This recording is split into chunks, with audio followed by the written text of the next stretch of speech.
आज का press conference India alliance महागठबंधन के सभी हमारे साथी यहाँ उपस्थित हैं। बहुत ही गंभीर मामले को लेकर के आज हम सब लोग आपके बीच प्रेस कॉन्फ्रेंस करने आए हैं। बहुत ही महत्वपूर्ण है। ये लोकतंत्र और संविधान के साथ खिलवाड़ हो रहा है।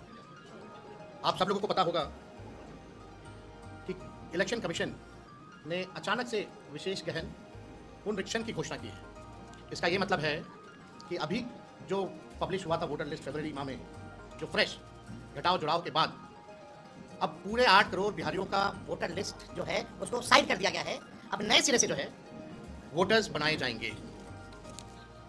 अब ये साफ तौर पे सवाल उठता है कि ठीक चुनाव से 2 महीने पहले आप ये काम क्यों कर रहे हैं, और लगभग क्या ये पॉसिबल है कि 8 करोड़ लोगों का 25 दिन के अंदर आप वोटर्स बना लें, डोर टू डोर जाएं। और यही नहीं, ऐसे ऐसे डॉक्यूमेंट्स मांगे गए हैं जो गरीबों के पास होंगे ही नहीं। अभी हम काफ़ी डिटेल में एक एक करके अपनी बात को हम रखेंगे और सवाल जो है हम लोग इलेक्शन कमीशन से पूछना चाहते हैं। और आने वाले समय में हम लोगों का एक डेलीगेशन भी जो है इलेक्शन कमीशन जाएगा। बात स्पष्ट है, नीतीश जी मोदी जी डरे हुए हैं। वो बिहार के हार को देखते हुए नीतीश जी दिल्ली जाते हैं और वो चाहते हैं कि गरीबों का वोटर लिस्ट से नाम जो है कट जाए। यानी लोकतंत्र में गरीबों को सबसे महत्वपूर्ण अधिकार जो अगर मिला है तो वो वोट का मिला है। और लालू जी हमेशा कहते हैं वोट का राज मतलब छोट का राज। और उस अधिकार को भाजपा और नीतीश जी, जो वंचित शोषित, जो back bencher of the society जो है, जो समाज के अंतिम पैदान पे खड़ा व्यक्ति या समाज परिवार है, उसके अधिकार को ये लोग छीनना चाहते हैं। अब ये सवाल खड़ा होता है कि 22 वर्षों के बाद विशेष गहन पुनरीक्षण जैसी बड़ी एक्सरसाइज की क्या जरूरत आ पड़ी? क्या गिनती के दिनों में ये करना संभव है? जबकि विशेष गहन पुनरीक्षण में 22 वर्ष पहले जो हुआ था, 22 वर्ष पहले केवल बिहार में होगा। और क्या जो पिछले बार 2 वर्ष लगे थे, तो क्या ये पॉसिबल है कि आप 25 दिन में इसको पूरा कर लें? ये सवाल खड़ा होता है और साफ इसमें साजिश की बू आती है। और इस साजिश में और कोई नहीं, नीतीश कुमार जी का बड़ा योगदान है और मोदी जी, क्योंकि ये लोग डरे हुए हैं। क्या चुनाव आयोग नहीं जानता कि ये मानसून का समय है बिहार में? हाँ बताइए, बिहार का कुल 73% इलाका जो है बाढ़ से हम लोग परेशान रहते हैं, यानी क्षेत्र प्रभावित रहता है। 73%। सवाल उठेगा कि लोग अपना जान माल बचाएगा कि चुनाव आयोग को कागज ढूंढ ढूंढ करके लोग देगा? ये सवाल पैदा होता है। कई नदियां में पानी जो है बहुत तेजी से बढ़ रहा है, कई जगह अलर्ट किया गया है। और इस मानसून के समय क्या लोगों के पास इतना समय है कि चुनाव आयोग को अपना कागज देगा? तीसरा बहुत महत्वपूर्ण बात है, लगभग आज से ये कार्य जो है शुरू कर दिया गया है। 90% से अधिक डीईओ ईआरओ हैं, उनके पास 2003 का मतदाता सूची भी उपलब्ध नहीं होगा, जिसके आधार पर वो ये कार्य करेंगे। यानी अभी तक उन लोगों को वो मतदाता सूची जो है उपलब्ध भी नहीं कराया गया है और काम जो है शुरू करा दिया गया है।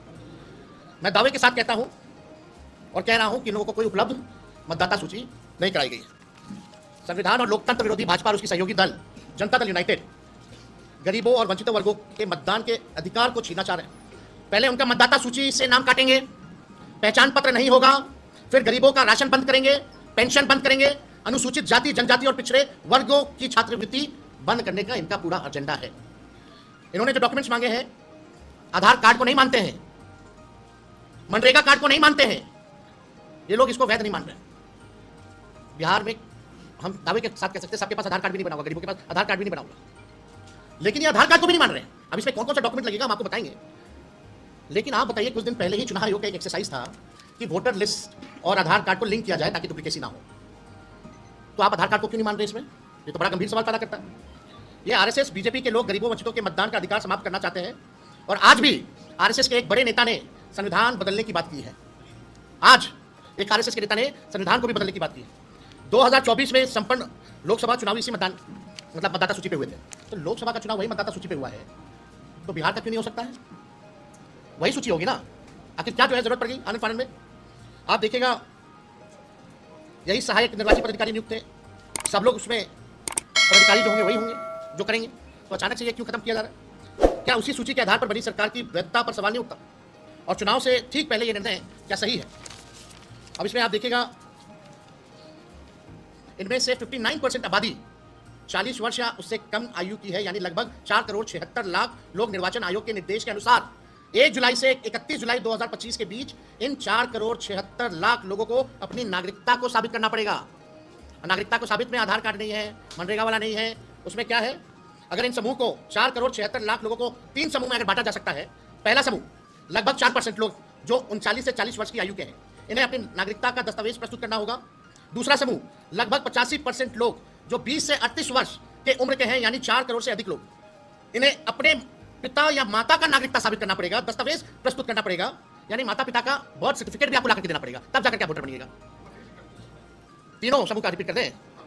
पहला समूह देखो भाई, 4 करोड़ 76 लाख लोगों को 3 समूह में बांटा जा सकता है, यानी पहला समूह लगभग 4% लोग जो 39 से 40 वर्ष की आयु के हैं, इन्हें अपनी नागरिकता के दस्तावेज प्रस्तुत करने हैं।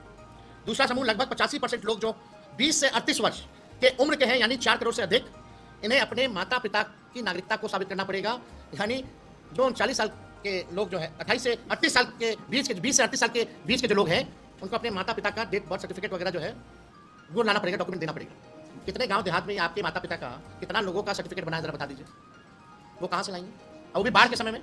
तीसरा समूह लगभग 11% लोग जो 18 से 20 वर्ष के उम्र के हैं, यानी 50 लाख से अधिक वोटर्स, इन्हें अपने दोनों माता पिता के नागरिकता संबंधी दस्तावेज देने हैं। सवाल दोनों है, उसमें इधर है, उसमें दोनों है, 18 वाले। सवाल यह है कि क्या बिहार के आम नागरिक निर्वाचन आयोग द्वारा मान्य अपने माता पिता का जन्म तिथि और जन्म स्थान का प्रमाण पत्र ला सकते हैं क्या, जो हम सवाल पहले पूछ रहे हैं। निर्वाचन आयोग द्वारा मान्य 11 दस्तावेजों में से 3 अपेक्षाकृत अधिक आम है, जन्म प्रमाण पत्र, मैट्रिकुलेशन प्रमाण पत्र और जातीय प्रमाण पत्र। अब आइए जन्म प्रमाण पत्र, एक इंटरेस्टिंग डेटा हम देते हैं। ये भारत सरकार का NFH3 का सर्वे है के अनुसार 2001 से 25 में जन्मे बच्चों में केवल 2.8% के पास जन्म प्रमाण पत्र था। ये अभी का है, उनसे पहले हमारे माता पिता का तो छोड़ दीजिए कितना परसेंट होगा कि नहीं होगा। ये तो 2001 से 25 का भारत सरकार का आंकड़ा है, जो 2001 के बाद जो जन्मे 25 तक का मात्र केवल 2.8% है बर्थ सर्टिफिकेट। तो आप बिहारी का बता रहे हैं, ये बिहार का ही डेटा हम दे रहे हैं स्पेसिफिकली। मैट्रिक प्रमाण पत्र का देखिए NFHS2 के अनुसार आज 40 से 60 वर्ष के पुरुषों में से केवल 10 से 13% ने हाई स्कूल की पढ़ाई पूरी की है। और जो हाई स्कूल का पढ़ाई अगर पूरी नहीं किया उसका क्या, वो कहां से लाएगा, क्या देगा। अब जातीय प्रमाण पत्र पे आइए। इंडिया ह्यूमन डेवलपमेंट सर्वे 2011-12 का के अनुसार अनुसूचित जातियों के लगभग 20% और अन्य पिछड़ा वर्ग लगभग 25% लोगों के पास जातीय प्रमाण पत्र था। उच्च जातियों में तो ये अनुपात और भी कम होगा, इसलिए औसतन 20% से भी कम परिवारों के पास ये प्रमाण पत्र उपलब्ध है। 20% से भी कम कहां से बाकी का लोग लाएगा। अपने देश में कैसे हम लोग साबित कर पाएंगे, डॉक्यूमेंट नहीं है।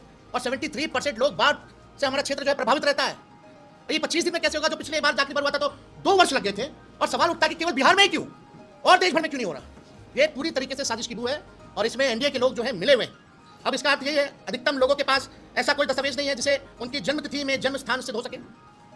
हमारा स्पष्ट मत है, ये सारा खेल चुनाव से पहले मतदाताओं की छटाई करके सत्ताधारी दल को फायदा पहुंचाने के लिए ये काम जो है किया जा रहा है। बिहार में सबसे ज्यादा पलायन है।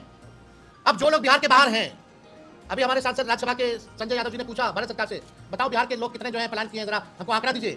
तो लेबर मिनिस्ट्री से जवाब आता है, जो लेबर मिनिस्ट्री में जो रजिस्टर जो किए हुए हैं लेबर्स, लगभग 3 करोड़ के आसपास जो रजिस्टर्ड है। अगर नॉन रजिस्टर्ड की बात करें तो लगभग 4.5 से 5 करोड़ की संख्या हो जाती है। वो कब आएंगे, क्या करेंगे, नहीं होगा, उनका कैसे बनेगा भाई, वो कैसे वोट देंगे।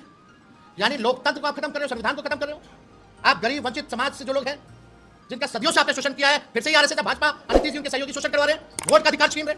इससे बड़ा अपराध और कुछ नहीं हो सकता। आप लोगों के सामने बस 2-3 चीजें और रखेंगे और उसके बाद हम अपने सहयोगी दल के लोगों से, जो दल के लोग हैं, वो अपनी बात को